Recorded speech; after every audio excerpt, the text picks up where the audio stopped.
Yep, she's a little stubborn. I usually have to give her a big old douche of gasoline. Get her fired up. Oh, wrong spot. There we go. Oh. Okay, well, just got some on my pants. That was lovely. Nothing like a little gasoline on your pants. A little hot. No big deal. Alright, got the old manual choke flap right there. Yeah, P. Put her on half throttle and hopefully, here we go.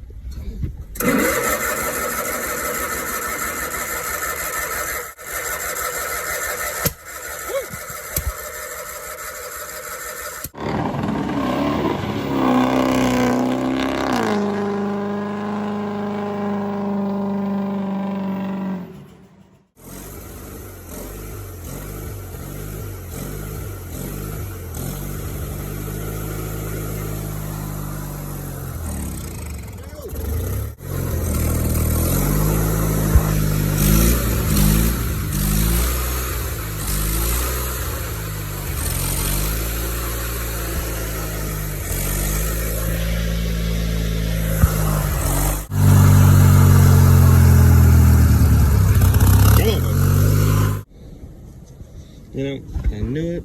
I freaking knew it.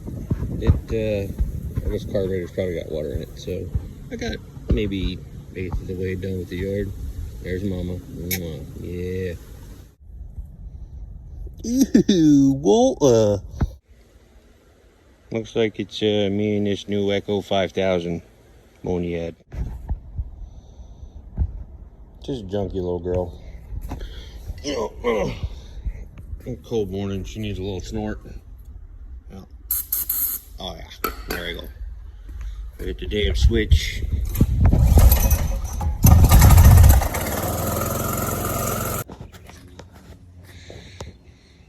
So we're out here in this ritzy neighborhood. Got quite the nice modern houses being built out here. We're off Clintmore Road. And I need the code to the gate to work on this thing. But sometimes people just, you know, they'll just spend the whole thing. See if we get lucky.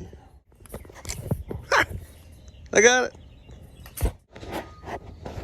So apparently we have a crank no start on this delicate piece of machinery. Big old 4D battery. Nope. Alright. Yeah. Fuel filter's about half sucked up, which that could constitute as a problem, perhaps, maybe. Alright, first thing I'm going to do is check the fuel pump fuse, or injection pump fuse, really. Here we go. You know, you got your charts here, got your gauges, you know how it works. I put a cat ignition switch in this thing a while back. Let's see. Oh, shit. I lost the battery.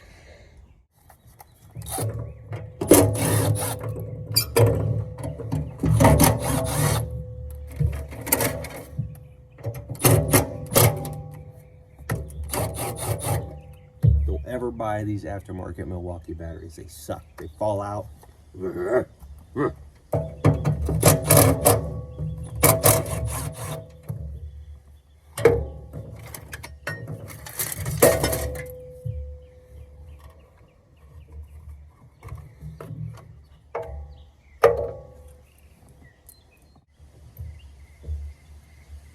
All right, that's popped.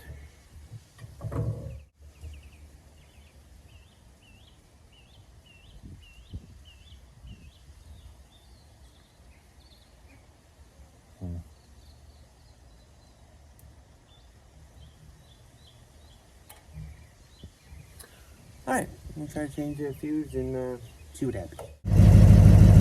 Got the old Turbski kill switch so I don't piss off the locals. Got the Alpha and Omega jumper cables here. Battery's a little low, so I'm gonna yumper off and see if I can get her to hit. Tried to pinpoint the problem here. From what I can gather, it would appear. Sorry about that.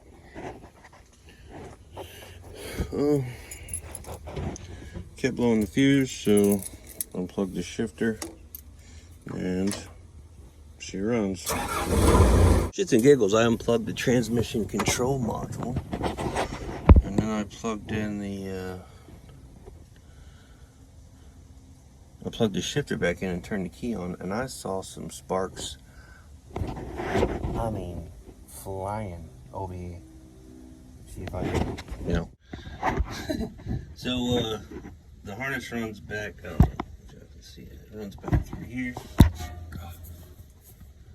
If you listen, I think where did it go?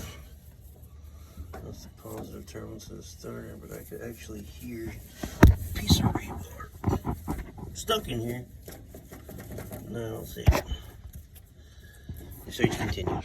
To find the short, it's a bitch to get to, but this is the piece where it feeds the harness on the frame, where it had been arcing for some time.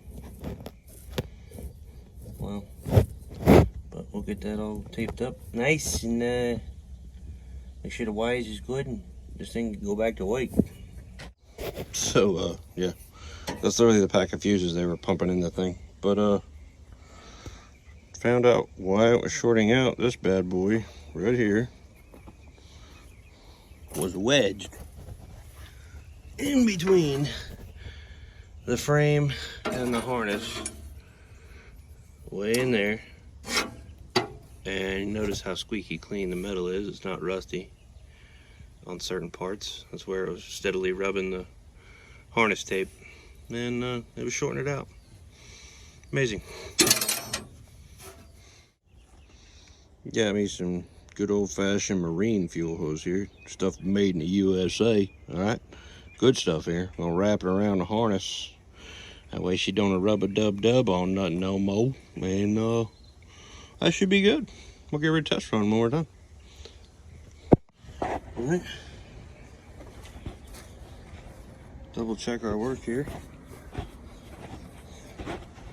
Make sure we're good, so she don't rub on nothing no more. Fuse is in place, plugged in. Oh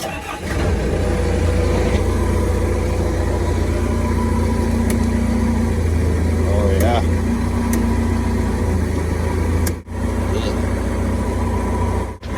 Oh baby.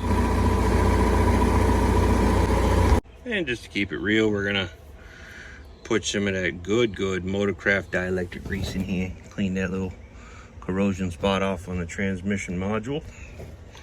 Just, you know, to do good work. Well, she likes smokehouse almonds. Right on.